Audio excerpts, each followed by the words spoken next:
Hey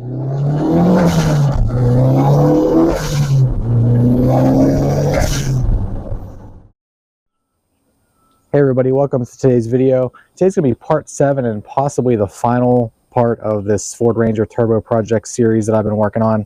And the good news about today is we have a running truck. I've been spending a lot of time tuning over the last few weeks. As I mentioned earlier in the series, I'm using Tweaker to tune this. Was something I've never used before, so there was definitely a learning curve involved. So early part of the tuning, a lot of it was just learning how to use Tweaker. I don't plan to go into detail too much about Tweaker in this video. I don't consider myself by any means an expert or in a position to be able to teach you how to use it, but I will say it does work pretty well, and once you get the hang of it, it seems pretty easy to use after that. Now, I did have some initial issues with the air-fuel ratio at idle being correct.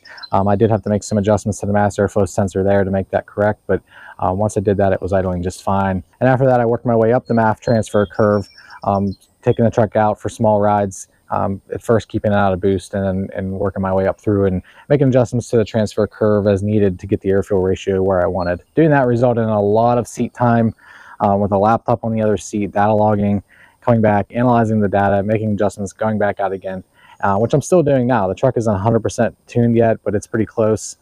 So if you're going to plan on tuning yourself, plan on dedicating a lot of time doing something like that, where you're going to be out messing with a laptop, driving around, to get the data you need to make the adjustments you need to make.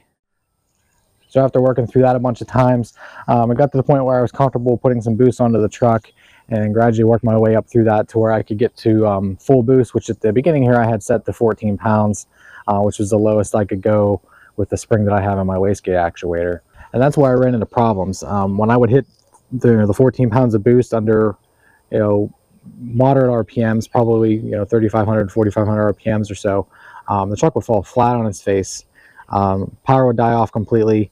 Occasionally I got to check engine light for some random misfire codes, and so I was trying to figure out what that was. And if you recall back to, it was either part 2 or part 3 of the series where I talked about the cylinder head, I did not replace anything in the cylinder head. I took it all apart, and I did replace the bearings and seals and all that, but as far as the valves go, everything was in spec.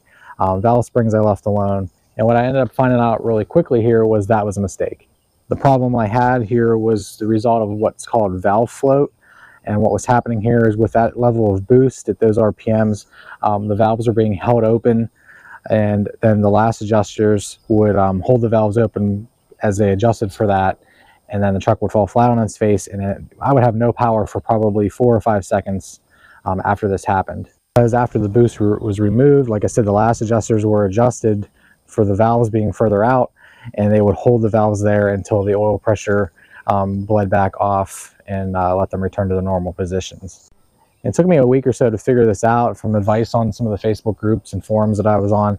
And so what I decided to do then was I had to go ahead and replace the valve springs. And so I had to tear this back down to the point where I could get to them, change the valve springs in the truck.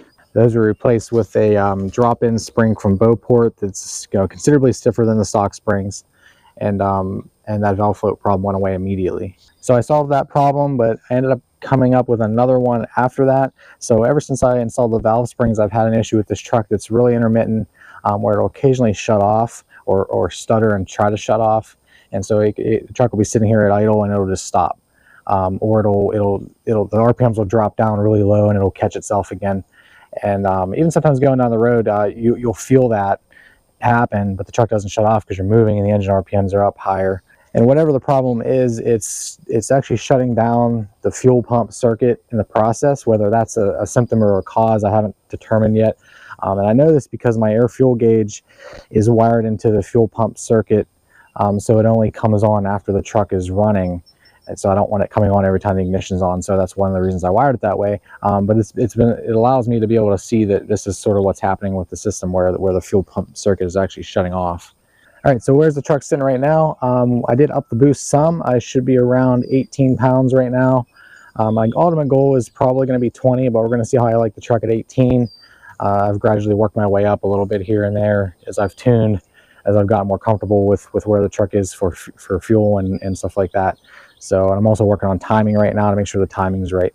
But we are going to take it out. It is tuned enough to drive it, and so we'll go ahead and do that.